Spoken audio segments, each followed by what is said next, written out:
हमारे प्रिय साथियों और इस प्रांगण में पहुंचे बुजुर्ग लोग और महानुभाव उपस्थित प्रधानाध्यापक सुप्रभात और 78वां स्वतंत्रता दिवस की हार्दिक शुभकामनाएं। मेरे प्यारे साथियों, हमारा भारत देश 15 अगस्त 1947 ईस्वी को आजाद हुई थी और ब्रिटिश शासन से आजाद हुई थी ये हमारा देश। और ये जो हमारा देश है ना, इतना आसानी से आजाद नहीं हुई।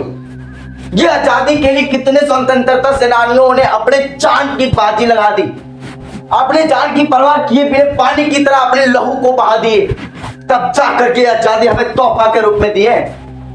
कहा जाता है कि अगर हमें कोई तोहफा मिलता है ना, तो उसे अपने जान से भी ज्यादा सुरक्षित रखना चाहिए। लेकिन हम लोग की जो सबसे बड़ी तोहफा ये आजादी है, ये आजादी दोबारा मिलने वाली नहीं है। जब ये आजादी हमारे पूर्वजों ने, स्वतंत्रता सेनानियों ने, स्वतंत्रता वीरता सेनानियों ने अपने लहू को पानी की तरह बहा दी और जब हमें एक आजादी को तोहफा के रूप में दे करके शहीद हो गए, तो हमारा जिम्मेदारी क्या बनता है कि उसे सुरक्षित रखना, हर हाल में रखना। और ये जो आजादी हमें मिला है अपने जान से भी बढ़कर है। हम कल को रहे या ना रहे उससे फर्क नहीं पड़ता, लेकिन ये आजादी होना चाहिए। अभी जो है हम लोग को और आजाद होना है और ये आजादी के लिए हम लोग को लगातार संघर्ष करना पड़ेगा। अभी जो है इतने खतरनाक तरीके से वन की कटाई चल रहा है, पेड़ पौधों की कटाई चल रहा है, इस पर अभी कोई काम नहीं कर रहा है जोर शोर से। भारत अगर हम कहें तो मनुष्य के लिए सिर्फ आजाद, ना ही तो कहीं पे पंछी जंतु और ना ही तो जानवर कहीं पे नजर आ रहे हैं। मैं आपको बता दूं, अभी जो मेरा एज है 17.5 के आसपास से, सारा जिंदगी में मैंने अभी तक शेर नहीं देखा, कभी नहीं देखा। ये मैं खुद को सोचता हूं, जो सारा पहले जन्मता होगा उस शेर को देख लेता हूं, ठीक उसको ज्ञान होता होगा, शेर को देख लेता होगा। लेकिन आज जो मेरा एज हुआ है 17.5 साल, कभी मैंने शेर को नहीं देखा, कभी गिद्ध को नहीं देखा, कभी गरुड़ को नहीं देखा। अगर हम लोग वन को सुरक्षित रखते तो आज ना तो कल हम शेर को देखे रहते, जरूर देखे रहते, और कभी भी उस शेर से मेरा सामना जरूर होता। लेकिन नहीं देखे भाई। क्यों? क्योंकि हम लोगों ने वन की सुरक्षित रखा ही नहीं।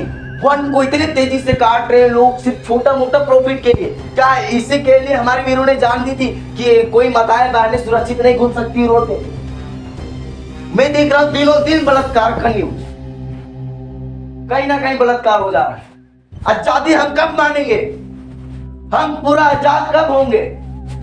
जब हमारे माताएं बहनें अगर 12 बजे रात भी कहीं पे निकल देना तो सुरक्षित घर लौटे, उस दिन हम भारत को पूरा आजाद मानेंगे। हम सिर्फ अपना स्वार्थ के लिए भारत को आजाद करेंगे तो उसे आजादी कहेंगे क्या?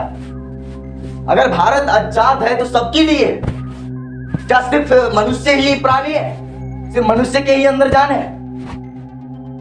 मैंने कई पंछियों को ऐसे देखा जो मैंने सिर्फ किताबों में पढ़ करके उनका कहानियां बन गई, हकीकत में नहीं देखा था। क्यों?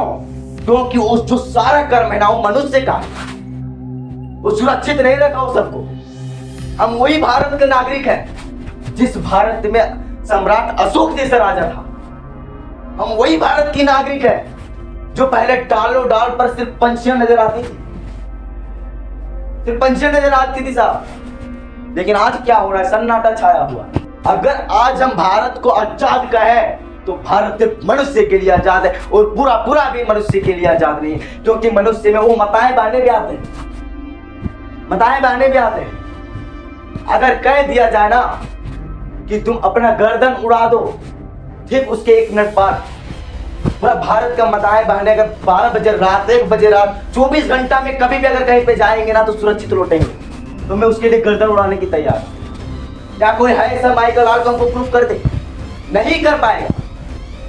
ये दरिंदरता पर कोई नहीं प्रूफ कर पाएगा। लेकिन क्या अगर जो बॉर्डर पर हमारे फौजी साहब रहते हैं, अगर वो कह दे कि एक दिन हम बॉर्डर पर रहेंगे उसके बाद हम घर में रहेंगे, तो क्या पॉसिबल है कि हमारा भारत सुरक्षित रहे और भारत के लोग सुरक्षित रहे? नहीं पॉसिबल है, सुरक्षित रह ही नहीं सकते।